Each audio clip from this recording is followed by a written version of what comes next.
बच्चों, let's read the question. So the question says if sin alpha to the power x plus cos alpha to the power x is greater than or equal to 1, where alpha is greater than 0 but less than pi by 2, then option A x belongs to 2 comma infinity, option B x belongs to minus infinity to 2, option C x belongs to minus 1 to 1, option D none of these. So the key concept of this question is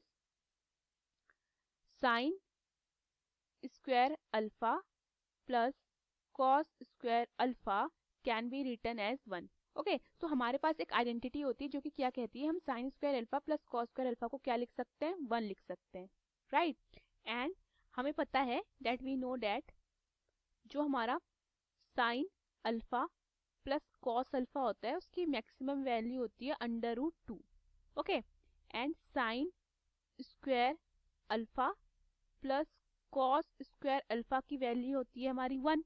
सो हम देख रहे हैं जैसे जैसे power बढ़ा रहे हैं, ठीक है, वैसे वैसे वैल्यू क्या हो रही है, डिक्रीज हो रही है. जैसे जैसे पावर बढ़ रही है वैसे वैसे उसकी जो वैल्यू है वो डिक्रीज हो रही है. सो क्वेश्चन में क्या बोला है, क्वेश्चन में बोला है कि यहाँ पे जो मैक्सिमम वैल्यू है, ठीक है, वो क्या हो रही है, वो हो रही है डिक्रीज.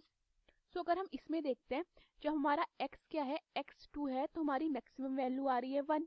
ओके, और अगर हम इसके ऊपर देखेंगे, अगर हम जितने भी नेगेटिव रखते हैं, पावर जितनी भी नेगेटिव होएगी तो उतनी हमारी क्या होगी, वैल्यूज बढ़ती जाएगी. ठीक है, 2 पे 1 है तो अगर जितना जितना मैं घटाती रहूंगी पावर वित्ती वित्ती उसकी वैल्यू क्या होती रहेगी, बढ़ती रहेगी.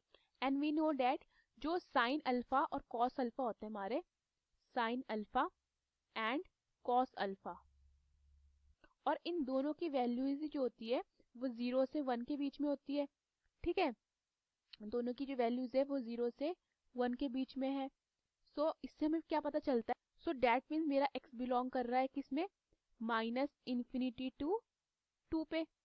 ओके, कैसे, हमें क्वेश्चन में क्या बोला गया है कि जो हमारा sine alpha two the power x plus cos alpha two the power x है वो 1 के इक्वल या 1 से बड़ा है. तो 1 के इक्वल तो तब होगा जब उसकी x की वैल्यू कितनी होगी, 2 होगी.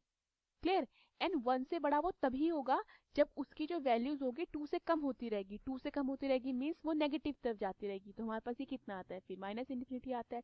तो ये आता है हमारा ऑप्शन. तो अपना करेक्ट ऑप्शन चेक करते हैं. So the correct option is B. Hope you understood the question. Thank you.